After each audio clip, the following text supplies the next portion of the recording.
Hey guys, welcome back to my channel Formal Learning with Deepika. I hope you all are doing great. So without wasting your time, let's start a new video on the chapter distillation.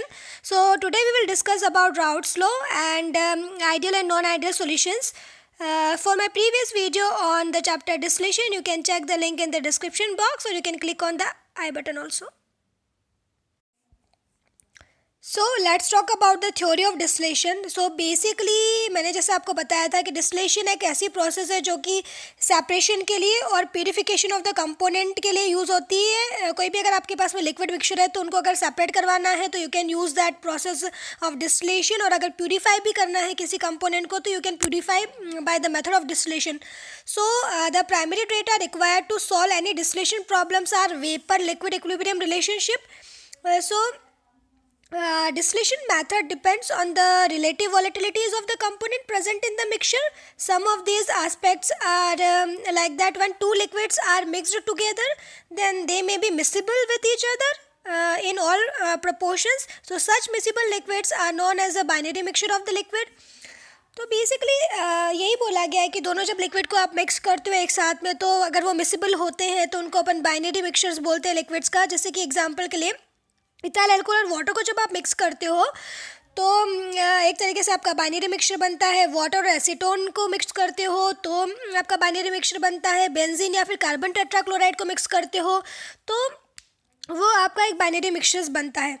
तो आपको अब ये देखना है कि ideal solutions या non ideal solutions होते क्या हैं.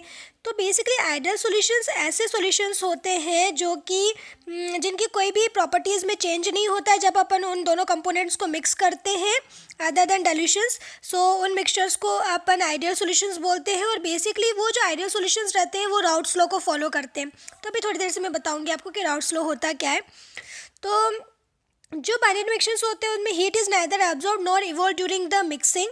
सो that are the ideal solutions. और नॉन आइडियल सॉल्यूशंस ऐसे होते हैं जिनकी प्रॉपर्टीज़ भी चेंज हो जाती है प्लस वो राउट्स लॉ को भी फॉलो नहीं करते हैं. तो अब राउट्स लॉ होता क्या है. According to the Raoult's law state that any particular temperature the partial pressure of one component of a binary mixture is equal to the mole fraction of that component multiplied by its vapor pressure in its pure state at this temperature. So अब इसमें बोला क्या गया है. Suppose करो कि आपके पास में दो लिक्विड्स है, लिक्विड ए और बी. तो अगर आप उन दोनों को कांस्टेंट टेम्परेचर अप्लाई कर रहे हो और where A is more volatile as component to the B, तो according to the Raoult's law होता क्या है कि जो पार्शियल प्रेशर आपका कंपोनेंट ए क्रिएट करता है, the partial pressure of the component A is equal to the mole fraction. X is the mole fraction. The mole fraction of that component multiplied by its vapor pressure in a pure state, है ना. तो अगर ए component mixture में जितना vapour pressure create कर रहा है आपका वो इक्वल्स टू किसके होगा, उसका मोल फ्रैक्शन कितना है उस मिक्सचर में मल्टीप्लाई बाय उसका वेपर प्रेशर कितना है प्योर स्टेट में. जब प्योर स्टेट में आप उसका वेपर प्रेशर मेज़र करते हो तो कितना है, तो ये आपका राउट्स लॉ बोलता है. तो मिक्सचर में जितना वो पार्शियल प्रेशर क्रिएट करेगा वो किसके इक्वल्स टू होगा, उसके मोल फ्रैक्शन मल्टीप्लाई बाय उसका वेपर प्रेशर कितना है प्योर स्टेट में. सो आप यहाँ पर इक्वेशन भी दे रखी, इक्वेशन से भी आप समझ सकते हो. तो P A equals to P A X. So P A क्या है आपका partial pressure of the component A over the solution. मतलब मिक्सचर में जो ए और बी का जो मिक्सचर है उसमें जो ए का जितना पार्शियल प्रेशर वो क्रिएट कर रहा है उसको अपन ने पी ए से नोट करा है. और एक्स जो है आपका वो क्या है मोल फ्रैक्शन ऑफ कंपोनेंट ए. तो मोल फ्रैक्शन कैसे निकालते हैं अपन, मोल फ्रैक्शन निकालते हो ए बी है अपने पास में तो ए प्लस बी, ऐसे आपका मोल फ्रैक्शन निकलेगा ए का. अगर बी का निकालना है तो बी ए प्लस बी, इसमें मोल फ्रैक्शन इसका निकल जाता है.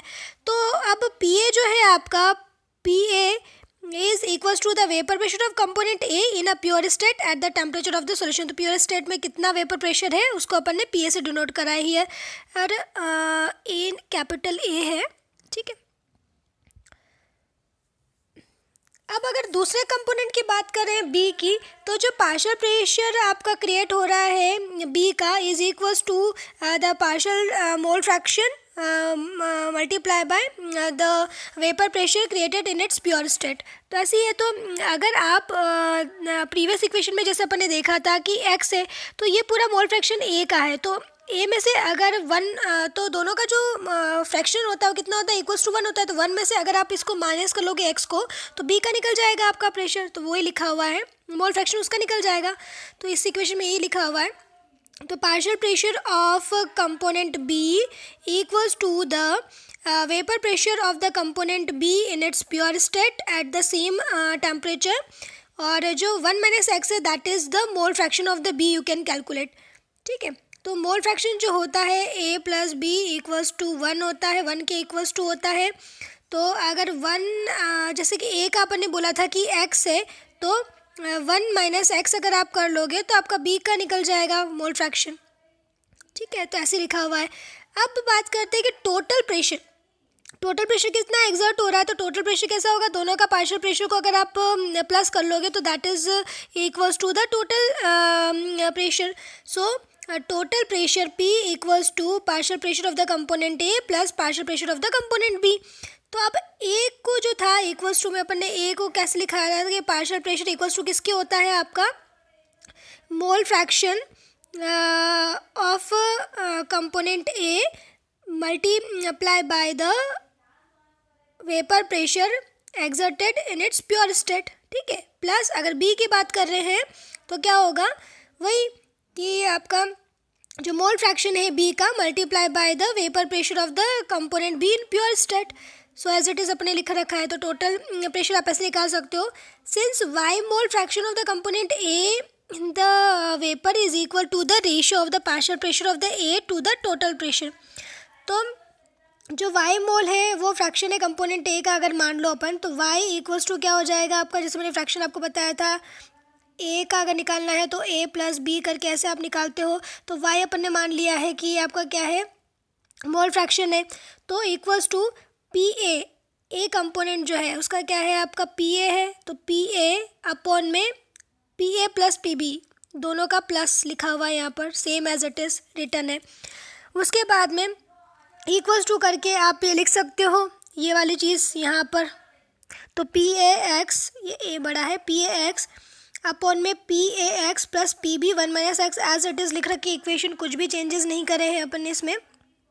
तो अब क्या होगा, जब आप इस इक्वेशन को सॉल्व करोगे तो उसके बाद में जो बचेगा आपका, मतलब कि ये वाला जो है, तो इसको आप टोटल प्रेशर लिख सकते हो, है ना, ऐसे इक्वेशन में लिखा हुआ P, उससे डिनोट कर सकते हो। तो एज इट इज़ अपन ने इक्वेशन को लिखा है PAX अपॉन में ये जो नीचे है that is equals to the total pressure, तो P से डिनोट कर दिया यहाँ पर।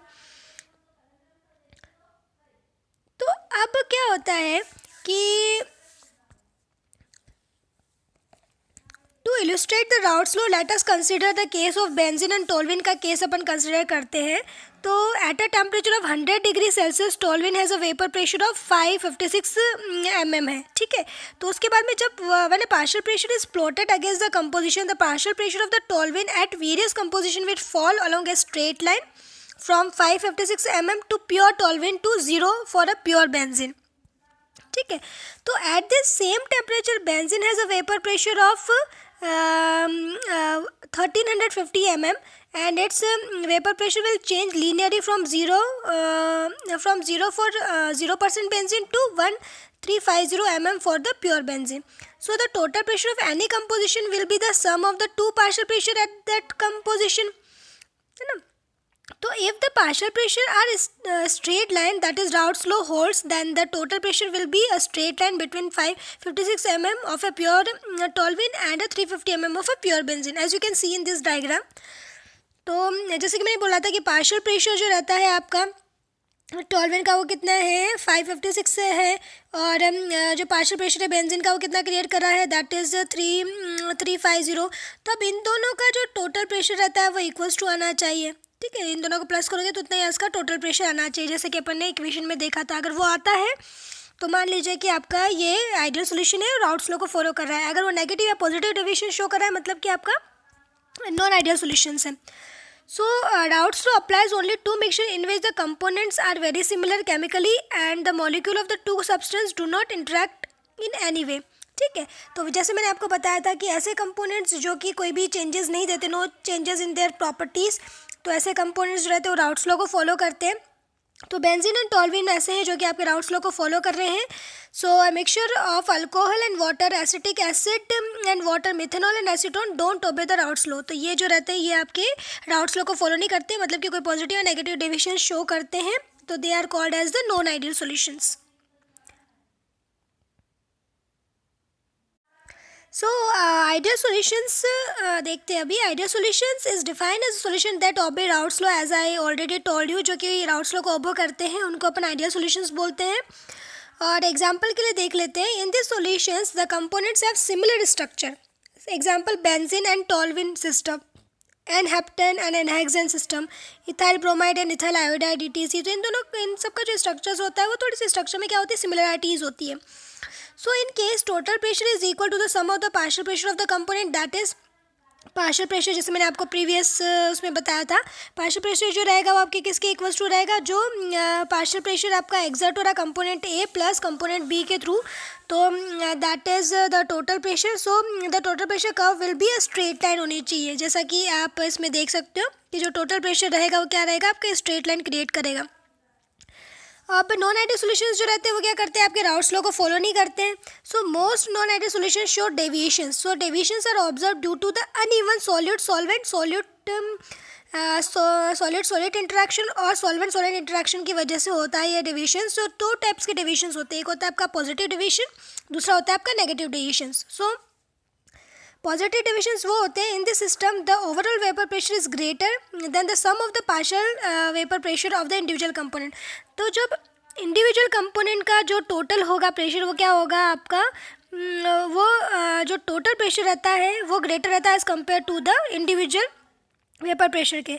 सो when the component differ in their polarity, तो अब ये किस वजह से होता है, due to the difference in their polarity, length of the carbon chain और degree of association. So the system में show the positive deviation. Example के लिए carbon tetrachloride and cyclohexane, benzene and ethanol का एग्जांपल है। As you can see कि वो क्या कर रहा है, आपका पॉजिटिव डेविएशंस, मतलब कि आपका जो टोटल जो प्रेशर रहेगा वो कैसा रहेगा, आपका ज़्यादा रहेगा एज़ कम्पेयर टू द इनके जो प्रेशर रहता है दोनों से जो एग्जर्ट रहता है वो क्या रहता है, पॉजिटिव डेविएशन शो करता है। अब नेगेटिव डेविएशंस में क्या होगा कि जो टोटल प्रेशर रहता है वो आपका लेस रहता है देन दैट ऑफ द, अगर आप दोनों का पार्शियल प्रेशर को प्लस करते हो तो। So in this system the overall vapor pressure is lower than the sum of the partial pressure of the individual component, that is the total pressure है आपका is less than that of the PA plus PB। So ये अब क्यों होता है, it is due to the hydrogen bonding, salt formation and hydration occur, then this system may show the negative deviation। Example के लिए आप देख सकते हो chloroform and acetone, pyridine and acetic acid, water and nitric acid, ऐसा देख रहे हो आपकी स्किन के स्ट्रक्चर में बिल्कुल भी ज़्यादा सिमिलरिटीज़ नहीं होती है। That's all for today. Thank you for watching. I hope you are liking my videos. If you like my videos, then subscribe to my channel and share my videos as much as you can with your friends and family members. Stay safe and healthy. Bye bye. Take care.